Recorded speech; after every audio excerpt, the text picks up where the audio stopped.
आज आहे खंडेनवमी. अश्विन शुद्ध नवमीला येणारा हा दिवस आहे. आजच्या दिवशी शस्त्रांची व कामाच्या साधनांची पूजा केली जाते, कारण या दिवशी देवी दुर्गेने महिषासुराचा वध केला होता. त्यावेळी देवीने विविध देवतांकडून मिळालेली शस्त्र वापरली होती, त्यामुळे या दिवशी शस्त्रांची पूजा करण्याची प्रथा आहे.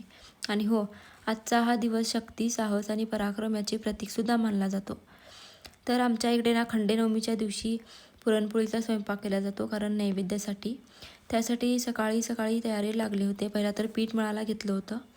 गॅसवरती एका साईडला पुरणासाठी डाळ शिजायला घातली होती आणि एका साईडला बटाटे कुकरला लावले होते.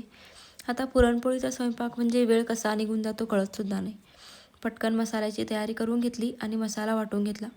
त्याच्यानंतर बटाट्याची भाजीसुद्धा करून घेतली आणि आमटीला फोडणी देऊन 5-10 मिनिट उकळून घेतली. पुरणसुद्धा करायचं बाकी होतं, ते करायला घेतलं. आता पोळ्या खायला तर आपल्याला सगळ्यांनाच आवडतात, पण हे पुरण वाटायला तर मला तर नको वाटतं. त्याच्यानंतर पटकन पोळ्या करून घेतल्या आणि नैवेद्य दाखवून पूजा आवरून घेतली. तर चला, आजच्या पुरता एवढंच. भेटूया पुढच्या ब्लॉगमध्ये. Bye bye.